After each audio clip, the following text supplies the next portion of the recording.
हजुरले छोराको लागि केही भन्न छ? हजुरले भन्नु होला, यो हजुरको छोराले उहाँबाट हेरिरहनु पनि भएको होला, अनि यसको बारेमा छोरालाई केही भन्न चाहनुहुन्छ भने होला है। छोरालाई मैले बिस्तारै घर आउन देख्न मात्रै पाए म स्वर्ग जान्थेँ हजुर हजुर भन्नेमा छु।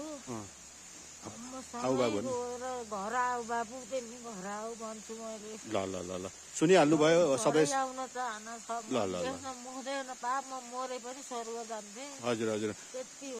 र साथसाथै सम्पूर्ण जति पनि दर्शकहरूले हेर्नुभएको छ र बाबु तिमीले पनि हेरेका छौ होला होइन, आमाको यो हृदय विदारक चाहिँ यो शब्द तिमीले हेरेछौ होला र घर आउने कोसिस गर होइन। धेरै मान्छेहरू लामोसँग लापत्ता भएर बसेका छन् र यस्तै यस्तै मिडिया मार्फत न्युजले धेरै मान्छेहरू फर्केर पनि आएका छन्। बाबुआमालाई पीडा बनाएर नबस्नु होइन। अहिले जहाँ भए पनि जसरी बसे पनि जे गरे पनि जन्मदिने बाबुआमा भनेको भन्दा ठुलो कुरो अरू केही पनि छैन।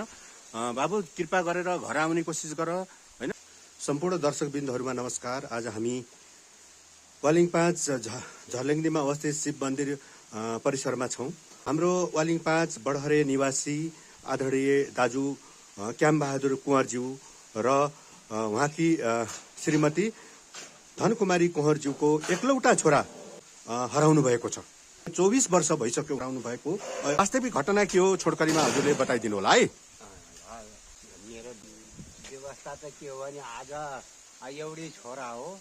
अब 22-24 वर्ष हुँदा पनि घरको केही थाहा थिए केही भएन। बाबुआमाको लागि पनि केही हेरखोज नभएको, विदेशी भएको हुनाले अब मलाई पनि अब कता के गरौँ, म एक्लो दुक्लो, छोरीहरू आफ्नो आफ्नो घर छन्। अब म कतै पुच्छर केही मैले हाइगुहार पनि नभएको हुनाले मैले आजसम्म मैले मेरो छोराको नाकमुख देख्न पनि नपाउँदा यसै शिवलाई झर्ल्याउँदीको थानमा बसी मैले मेरो छोराको कोही हाइगुहार पाउँछु कि भनेर शिवलाई मन्दिरमा मैले हात जोडी नमस्कार गर्दैछु।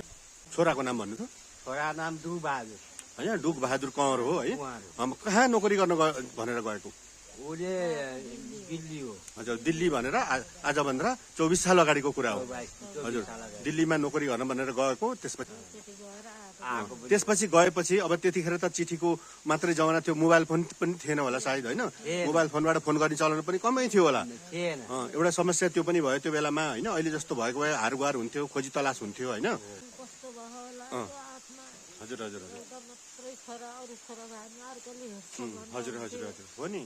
जसले जहाँबाट पनि हेर्नु भएको छ उहाँबाट तपाईँहरूले पनि सक्दो प्रयास गरिदिनु होला। विशेष गरेर दिल्ली क्षेत्रमा मानसिक स्थितिमा ठिक हो, कुनै पनि मानसिक स्थिति बिग्रिएको यताउता होइन, कोही केही भएको होइन नि।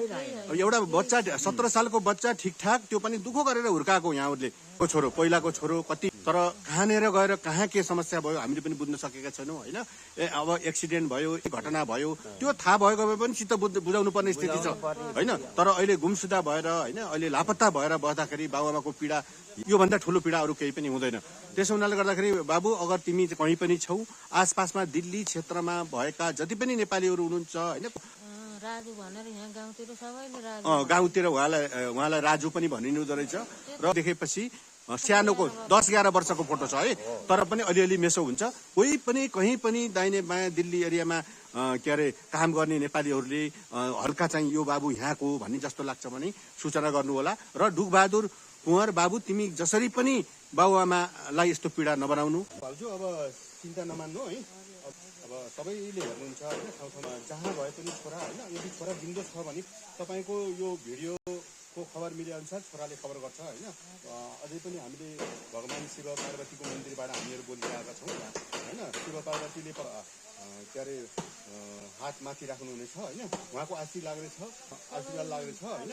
बाबु तिमी कहाँ छौ, छिटो आऊ। हेर त बाबुआमाको पीडा बिचरा 75-76 वर्ष हुनुभयो, बिचरा रहेर चिन्ता नमान्नु। छोरालाई हामीले ठुलो कोसिस गर्छौँ है, कोसिस गर्छौँ।